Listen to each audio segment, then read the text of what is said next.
10 minit saya rasa terlampau singkat. 15 menit. Yang Muhammad Gelang Patah. Terima kasih. 15 minutes. Ketua, saya berhasrat menampilkan beberapa isu yang menurut ahli parlimen veteran daripada Guam Musang adalah membawakan satu historic juncture di mana keadaan ekonomi dan politik dalam satu gridlock dan dengan izin teetering on crisis. Pertamanya ialah tangkapan oleh pihak polis terhadap 2 orang ahli parlimen, iaitu ahli parlimen Rasa dan hari Sabtu dan ahli parlimen Lembah Pantai pada hari Isnin, dan tahanan dua-dua ahli parlimen ini terhadap mereka di mana mereka diriman semalam di Balai Polis Jinjang,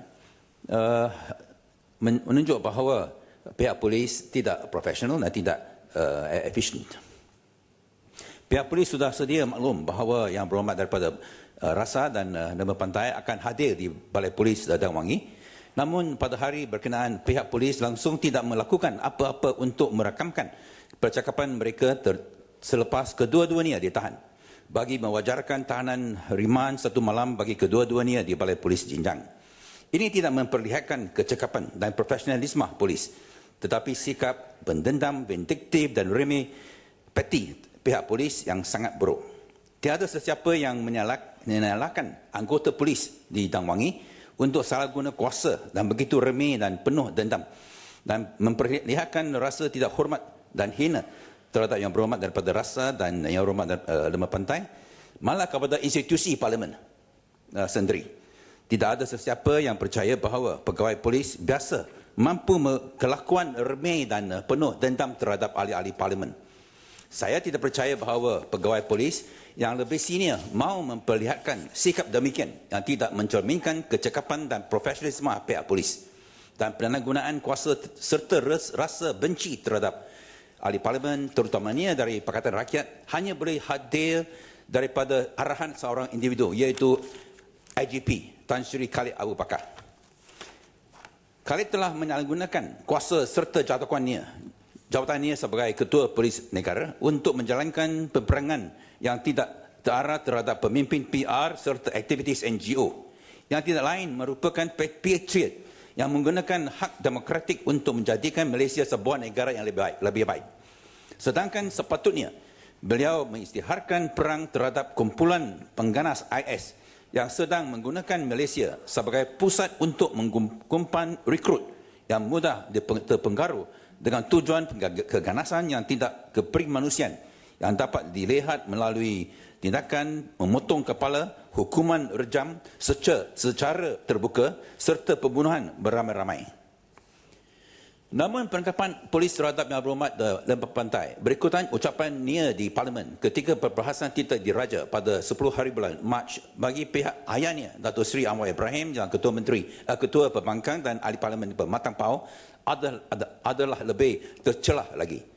Adakah Ketua Polis Negara begitu jahil sehingga kan beliau tidak tahu bahawa ahli parlimen menikmati kekebalan parlimen untuk apa yang mereka ucapkan di dalam Dewan, kecuali 4 perkara sensitif yang tidak boleh dipersoalkan lantaran pindaan perlembagaan pada tahun 1971 yang dikira menghasut, iaitu peruntukan kedaulatan Diraja-Raja Melayu, kewarganegaraan, perkara 152 dan perkara 153. Dan adakah Ketua Polis Negara tidak tahu bahawa ucapan yang berhormat Lembah Pantai tidak menyentuh mana-mana daripada 4 perkara ini dan mempersoalkan keputusan Mahkamah Persekutuan dalam kes Liwat 2 Anwar Ibrahim langsung bukan menghasut. Dengan menangkap yang berhormat Lembah Pantai atas alasan hasutan berkenaan apa yang beliau ucapkan tentang keputusan Mahkamah Persekutuan dalam kes Liwat 2 Saudara Anwar Ibrahim, pihak polis sendiri telah melanggar undang-undang. Seksyen 7 Akta Majlis Parlimen Keistimewaan dan Kuasa 1952 yang berbunyi, tiada ahli boleh dikenakan apa-apa prosiding sivil atau jenayah, ditangkap, dipenjarakan atau bertanggungjawab atas ganti rugi disebabkan oleh apa-apa perkara atau benda yang dikemukakan olehnya melalui petisyen rang undang-undang, ketetapan usul atau selainnya, atau dikatakan olehnya di hadapan majlis atau mana-mana jawatan kuasa. pihak polis sepatutnya mentaulakkan undang-undang. Tapi dalam hal ini, dalam perkara ini, pihak polis telah melanggar undang-undang iaitu Section 7 Houses of Parliament Privileges and Powers Act 1952. Dewan ini telah menubuhkan jawatankuasa keistimewaan di bawah Peraturan 80 untuk melindungi kuasa dan keistimewaan Dewan yang mulia ini. Tetapi di sini kita dapati wujud satu kes pelanggaran keistimewaan ahli parlimen seperti yang termaktub dalam Section 7 Houses of Parliament Powers and Privileges Act 1952. Saya ingin bertanya apa yang mahu dilakukan oleh Speaker yang juga pengurusi jawatankuasa hak keistimewaan bersama 6 orang ahlinya terhadap serangan kes atas keistimewaan ahli-ahli parlimen, dan saya meminta Yang Amat Berhormat Perdana Menteri sebagai Leader of the House sama ada beliau bercadang mengusulkan supaya Ketua Polis Negara dihadapkan kepada jawatankuasa hak keistimewaan kerana telah melanggar keistimewaan Parlimen dalam kes tangkapan yang terhadap Yang Berhormat Lembah Pantai, supaya jawatankuasa hak keistimewaan memanggil Ketua Polis Negara untuk menjelaskan pelanggaran pihak polis terhadap keistimewaan Parlimen. Ini adalah kes parliamentary privilege, tak kira apa-apa parti. Saya masih ingat satu masa dahulu, sekitar tahun 80-an atau 90-an, apabila pihak polis mau menyiasat saya tentang apa yang telah saya ucapkan di Parlimen, saya beritahu mereka bahawa mereka telah melanggar undang-undang Akta Houses of Parliament Privileges and Powers Act. Dan saya suruh mereka pulang dan dapatkan nasihat daripada pegawai negara. Pegawai-pegawai polis itu pergi dan tidak kembali lagi. Dalam hal ini, jawatankuasa hak keistimewaan patut memanggil haul up IGP untuk meminta IGP untuk menjelaskan kenapa pihak polis boleh melakukan sebuah pencabulan terhadap keistimewaan Parlimen dan menahan Yang Berhormat Lembah Pantai secara salah berikutan ucapan di Parlimen dan yang tidak menyentuh pun mana-mana 4 isu sensitif, dan kemudian memutuskan bagaimana IGP dapat membersihkan atau purge pasukan polis daripada violation of privilege ini. Kedua, serangan tidak terarah oleh Ketua Polis Negara terhadap pemimpin-pemimpin PR dan aktivis-aktivis NGO di saat beliau sepatutnya mengisytiharkan perang terhadap kumpulan penganas IS yang sedang menggelirukan umat Islam untuk menyertai mereka di Iraq dan Syria untuk melakukan kegiatan kejam seperti memenggal kepala hukuman rejam secara terbuka dan pembunuhan beramai-ramai. Pada hari Isnin, Wall Street Journal dalam rencananya bertajuk Malaysia's Creeping Authoritarianism berikutan galaknya tindakan polis yang dilihat melalui tangkapan 2 ahli parlimen telah merujuk kepada 19 penyokong IS yang telah ditangkap kerana merancang serangan sekitar Kuala Lumpur tahun lalu. Sehingga sekarang rakyat Malaysia tidak dimaklumkan tentang kisah sebenarnya 19 orang penyokong IS yang telah diberkas kerana merancang serangan sekitar Kuala Lumpur tahun lalu. Tetapi Ketua IGP yang bertwitter trigger happy nampaknya lebih asyik dengan war terhadap pemimpin PR dan aktivis NGO yang hanya mahu melebarkan broaden ruang demokrasi demi rakyat Malaysia supaya mencapai tahap negara maju pada tahun 2020 berbanding rancangan serangan serius kumpulan IS di Malaysia.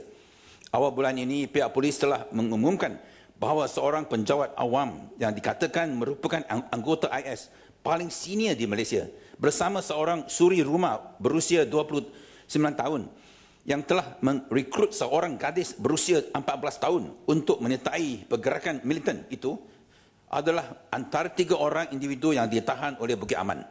Penjawat awam berusia 39 tahun ini ditahan oleh bahagian anti pengganas cawangan khas Bukit Aman di Kuala Lumpur. Manakala suri rumah tersebut dibekas di Muar. Suspek ketiga seorang peniaga berusia 22 tahun turut ditahan di Perak pada waktu yang sama.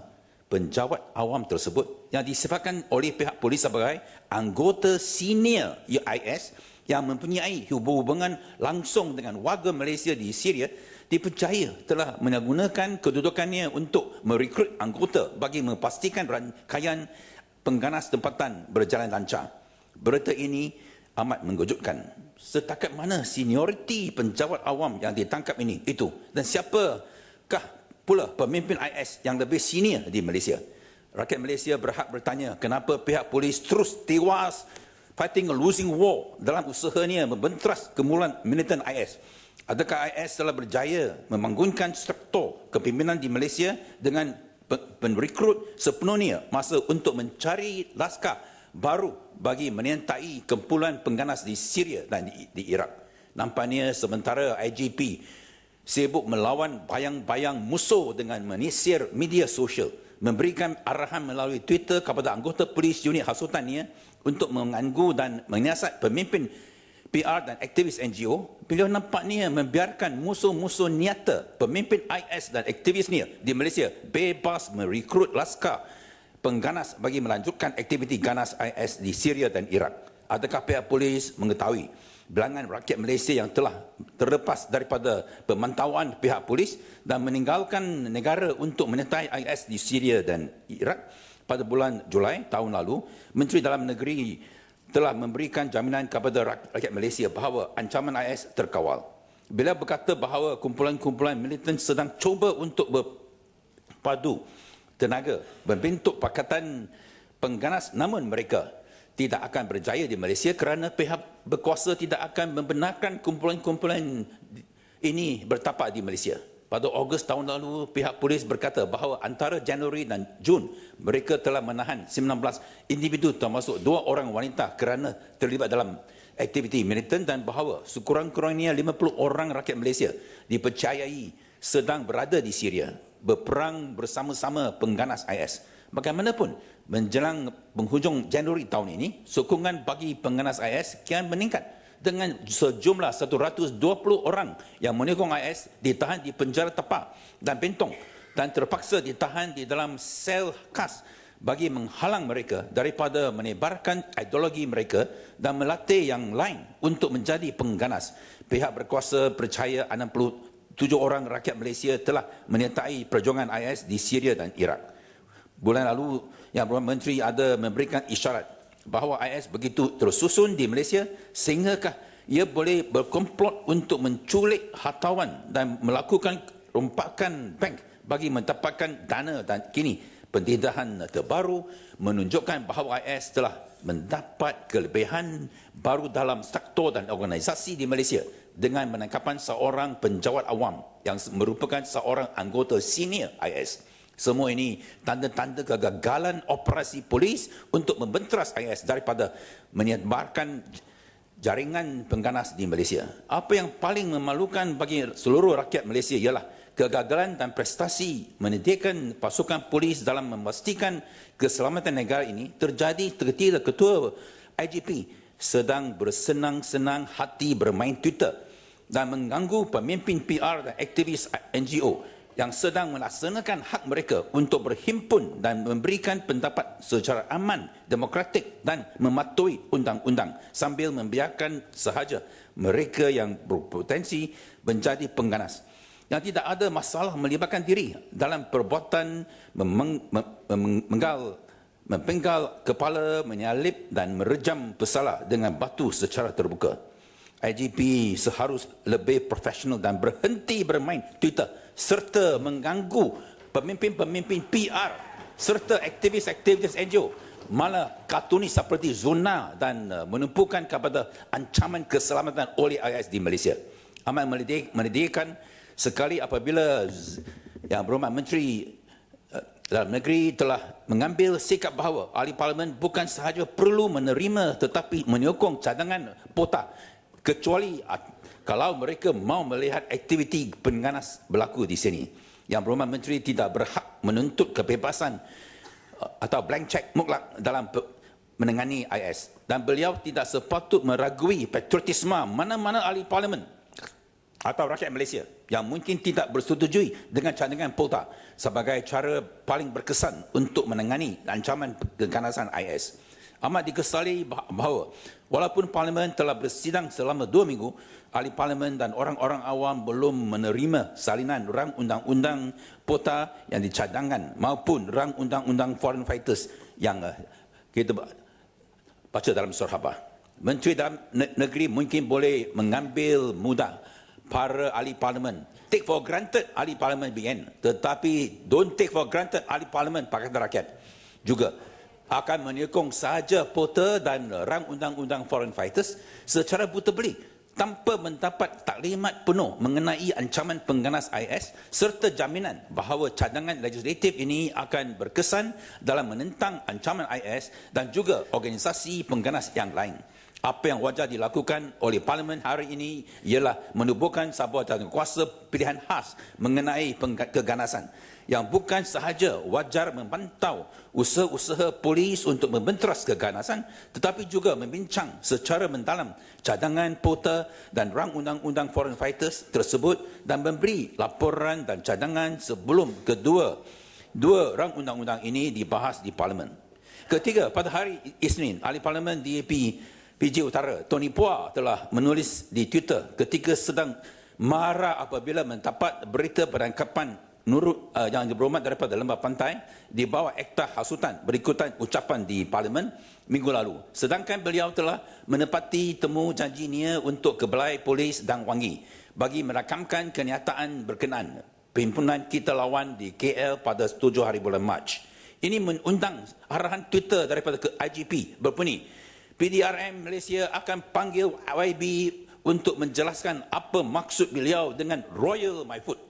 Royal My Foot. Datuk yang dibetul. Saya takut tidak masalah, Yang Hormat. Boleh saya Masa singkat.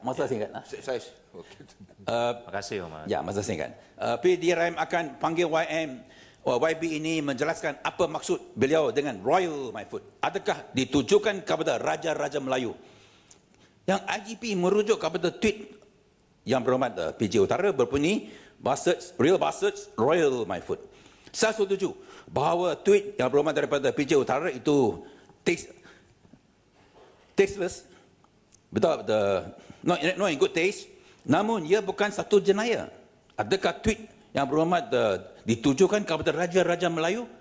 Tidak payah sebut pegawai polis. Saya percaya majoriti murid sekolah dengan penguasaan bahasa Inggeris yang baik pun akan memberi jawapan yang jelas kepada IGP bahawa tweet yang berhormat PJ Utara tidak ditujukan kepada Raja-Raja Melayu tetapi kepada polis Raja Malaysia. Ada sesuatu yang tidak kena dengan sistem pendidikan di negara ini, terutama standard bahasa Inggeris di Malaysia yang kian jatuh sehingga kan ketua polis negara, number 1 policeman pun boleh tanya sama ada tweet Royal My Foot oleh yang YB PJ Utara ditujukan kepada Raja-Raja Melayu, sedangkan manusia dengan IQ yang minima pun tak sedar bahawa ia tidak ditujukan kepada Raja-Raja Melayu. What type of IGP we have? The English is so bad, go to English school where I can teach him English. Hasilnya, Ketua Polis Negara telah mengarahkan lebih ramai lagi pegawai polis dalam satu usaha sia-sia untuk menentukan sama ada tweet yang berhormat PJ Utara itu ditujukan kepada Raja-Raja Melayu. Sedangkan pihak polis sepatutnya menumpukan kepada usaha menjadikan Malaysia selamat daripada jenayah dan ketakutan jenayah. Dengan memastikan kadar jenayah sentiasa di tahap rendah dan terkawal serta menempaskan ancaman pengganas IS yang semakin merebak di negara ini. Bila agaknya IGP akan dapat memperbetulkan keutamaannya, prioriti iaitu untuk menjadikan rakyat Malaysia selamat daripada jenayah serta ketakutan terhadap jenayah.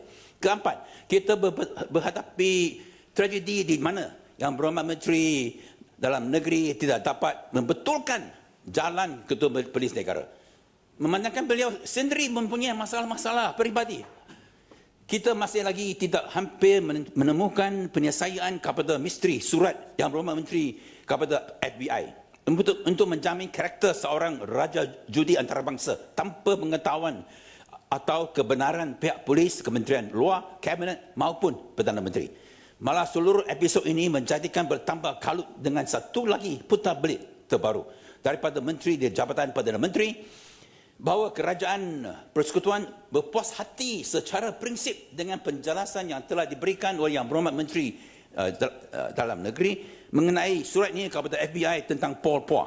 Negara dimaklumkan oleh Wisma Putra selepas mesyuarat Kabinet pada 14 hari bulan Januari yang telah mendengar laporan daripada Yang Berhormat Menteri mengenai suratnya kepada FBI bahawa Kabinet tidak menerima penjelasan Zahid yang berhormat menteri tetapi sekadar mendengari sahaja. Did not accept, only heard. Ini adalah penjelasan mengenai satu kenyataan yang sebelum itu yang dibuat oleh Menteri Luar bahawa Kabinet telah mendengar penjelasan yang berhormat Menteri Dalam Negeri dan bersetujui menerima penjelasan itu. Yang berhormat Menteri dalam Jabatan Perdana Menteri dalam jawapan beliau telah muncul dengan versi ketiga pendirian Kabinet tentang surat yang berhormat Menteri Dalam Negeri kepada FBI. Mulanya Kabinet pada 14 Januari telah mendengar kejelasan yang berhormat Menteri dan Kabinet telah menerima penjelasan itu. Kemudian timbul pula klarifikasi pada hari yang sama bahawa Kabinet sekadar mendengar tetapi tidak menerima penjelasan yang berhormat Menteri. Sekarang yang berhormat Menteri dalam Jabatan Perdana Menteri berkata bahawa Kerajaan Persekutuan berpuas hati secara prinsip, in principle, dengan penjelasan yang berhormat Menteri. Adakah yang berhormat Menteri dalam Perdana Menteri merujuk kepada Kabinet jika ya, bila pula Kabinet bermesyuarat selepas 14 Januari untuk memutuskan bahawa ia puas hati dengan secara prinsip dengan penjelasan yang berhormat Menteri. Jika ia bukan Kabinet, maka apakah Kerajaan Persekutuan yang disebut oleh yang berhormat Menteri? Baru-baru ini yang berhormat Menteri Dalam Negeri mengumumkan bahawa beliau mempunyai sebekas stack of surat dan perjanjian yang pernah ditandatangani oleh menteri-menteri dalam negeri sebelum beliau bersama Amerika Syarikat yang hampir sama keadaannya dengan surat beliau kepada FBI untuk menjamin karakter seorang raja judi antarabangsa. Ini sangat mengejutkan, terutamanya memandangkan dua pendahuluannya, predecessors beliau, Datuk Seri Hijamuddin Hussein dan Tan Sri Syed Hamid Albar, telah menafikan secara terbuka bahawa mereka pernah mengutus surat sokongan sedemikian secara unilateral kepada FBI. Yang berhormat Menteri Dalam Negeri pula bertegas bahawa Menteri Dalam Negeri sebelum beliau adalah menulis kepada FBI sepertinya. Adakah yang berhormat Dalam Negeri cuba menangkatakan bahawa dua Menteri Dalam Negeri sebelum ni telah berbohong kepada orang ramai? Adakah kita mempunyai penipu, pembohong sebagai menteri dahulu dan sekarang? Hal ini telah melangkaui garis perebutan kuasa dalaman sebuah parti kerana ia kini turut melibatkan bukan sahaja keselamatan negara, bahkan reputasi antarabangsa Malaysia juga. Ya, boleh golong ya, Martin. Ya, sekiranya yang berhormat Menteri merujuk salah satu sama ada Hijamuddin atau Hamid Albar, maka hanya ada satu jalan penyelesaian. Biarlah kebenaran diketahui dengan yang berhormat Menteri Dalam Negeri di satu pihak dan on the other hand Datuk Seri Hijamuddin dan Syed Hamid Albar di pihak yang lain, sehingga salah satu pihak akhirnya akan terpaksa meninggalkan dunia politik. Atau adakah yang berhormat Menteri merujuk kepada Menteri Dalam Negeri sebelum dua-dua orang ini? Menteri Dalam Negeri sebelum dua-dua orang ini ialah Datuk Seri Muhammad Razzi, Sheikh Ahmad, Datuk Azmi Khalid, Tun Abdullah dan pun sebelum ni beliau ialah Tun Dr. Mahathir sendiri. Biarlah kita mengetahui kebenaran dari mulut yang berhormat Menteri apabila bergulung berserta 6 Menteri Dalam Negeri sebelum sehingga 3 target lampau pada tahun 1986. Yang berhormat Menteri telah membuat dakwaan yang mengejutkan mengenai surat dan perjanjian yang ditandatangani pendahuluannya, terutama sekali selepas Menteri di Jabatan Perdana Menteri telah menampak kepada misterinya dalam jawapan Parlimen kepada yang berhormat daripada segambut dan enggan mendedah maklumat tentang Raja Judi Paul Puah dan berkata bahawa ia merupakan sebuah rahsia besar di bawah Akta Rahsia Rasmi. Sejak pilih menjadi ahli Parlimen pada tahun 1969, inilah kali pertama mana-mana menteri enggan mendedahkan maklumat di Parlimen dengan alasan satu rahsia besar, a huge secret. Apakah rahsia besar berkenaan projek keselamatan negara yang melibatkan Paul Puah ini? Sedangkan maklumat tentang perolehan besar-besaran pun tidak pernah dilafikan dengan alasan ia rahsia besar, tetapi sekadar rahsia di bawah OSA. Namun, dengan kenyataannya berhormat Menteri tentang surat dan perjanjian yang ditandatangani oleh Menteri Dalam Negeri sebelum ini dengan Amerika Syarikat akan mengakibatkan malu yang amat besar sekiranya didedahkan hanya satu tindakan boleh dibuat dalam kepentingan negara dan juga demi keadilan buat bekas-bekas Menteri Dalam Negeri daripada Tun Mahathir sehingga Tun Abdullah. Saya meniru Perdana Menteri untuk declassify surat-surat dan perjanjian sets of letters and agreements yang telah ditandatangani oleh bekas-bekas Menteri Dalam Negeri dengan Amerika Syarikat seperti mana surat zahir kepada FBI untuk menjamin karakter seorang raja judi antarabangsa dan supaya Perdana Menteri membentangkan satu kertas putih dan kenyataan Menteri mengenai perkara ini di Parlimen. Dan betul sebenarnya saya adalah banyak lagi kes-kes menunjukkan kenapa kita ada dalam satu economic dan political gridlock, tetapi oleh kerana masa tidak diizinkan, saya mau sebut sahaja apa itu kes-kes itu. Kelima, reputasi Malaysia sebagai sebuah negara yang selamat untuk para pelabur oleh kerana rule of law dan judiciary sudah jatuh kepada satu tahap yang sangat rendah. Kes sama ada Anwar Ibrahim, kes Atan Tunya Jaribu, kes Hakim Hishamuddin tidak dapat elevation kepada Federal Court dan kes the first judicial whistleblower yang perlu Hakim High Court Judge Syed Adib yang perlu dipulihkan kedudukan beliau dan kebongkaran oleh Hakim Mahkamah Rayuan Kesih Vora mengenai campur tangan miscarriage of justice yang dilakukan oleh Ketua Hakim Negara pada masa itu, Yusof Chin, dalam kes Ayat Molek. Dan pun lagi satu kes ialah mengenai apa yang berlaku, ketidakadilan yang berlaku, khasnya mengenai ketetapan atau keputusan Jawi untuk terus untuk hound General Manager of Borders oleh kerana buku satu diharam sebenarnya masa itu belum diharam. Saya harap bahawa Menteri akan memberi jawapan kenapa ketidakadilan berlaku terhadap Nick Raina, General Manager Borders, oleh kerana kita patutlah dalam Malaysia satu tidak keadilan kepada orang Muslim, seorang Melayu, semua rakyat Malaysia pun merasa itu tidak patut.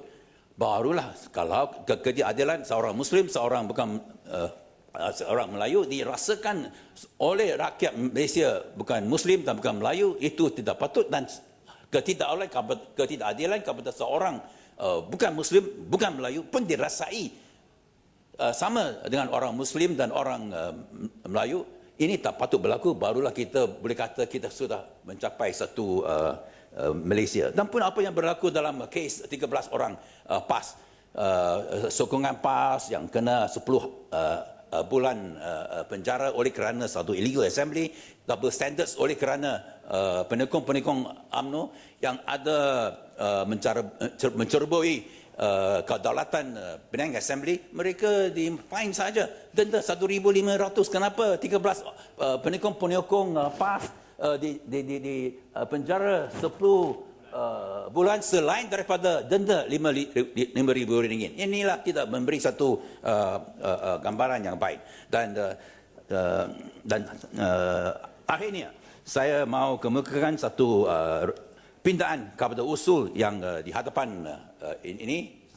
Saya harap bahawa yang buat Ketua Menteri Jadi Ketua boleh buat keputusan. Dan inilah yang mengenai kes satu MDB.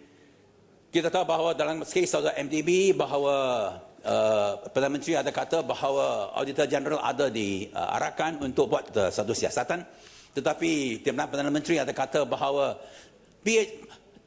tidak ada sebab kenapa PAC atau jawatankuasa kira-kira wang negara tidak boleh serta-merta adakan satu siasatan dalam perkara ini dan tidak patut perlu untuk menunggukan keputusan Ketua Audit Negara. Dan saya rasa kita perlulah sokong pandangan Timbalan Perdana Menteri dan kita patut mengarahkan PAC, Dewan Yang Mulia ini mengarahkan PAC serta-merta untuk menyiasat skandal 1MDB Oleh kerana ini satu skandal yang terbesar. The mother bawa skandal. Dan kedua, bekas Perdana Menteri Tun Dr. Mahathir yang kata bahawa polis pun patut siasat. Oleh kerana inilah ada kelanggaran. Tidak patut menunggu keputusan Ketua Audit Negara. Dan kita mahu sokong. Kita sokong bekas Perdana Menteri Tun Mahathir dalam perkara ini. Dan dalam pindaan ini kita menggarahkan IGP, menggarahkan polis untuk siasat serta-merta jenayah-jenayah ada berlaku dalam kes MDP dan tidak perlu untuk tunggu sehingga laporan ketua audit. Dan kita tahu berapa lama, 2 tahun, 3 tahun. Dan itu penting oleh kerana kita tahu bahawa Royal Commission Inquiry sepatutnya sama sebut mengenai Royal Commission Inquiry, tapi tidak sebut Royal Commission Inquiry untuk Legal Immigrants di Sabah. Sampai sekarang apa yang berlaku, yang berhormat tahu daripada Sabah apa tindakan diambil untuk menyelesaikan masalah pendatang tanpa izin. Tidak. Habiskan ya. Ya, sebab itu kita perlulah Royal Commission Inquiry into RCIs in Malaysia, the do's and the don'ts of RCI. Bukan menjadi satu hilak, satu sebab untuk elak daripada accountability. Dan cadangan pindahan saya ialah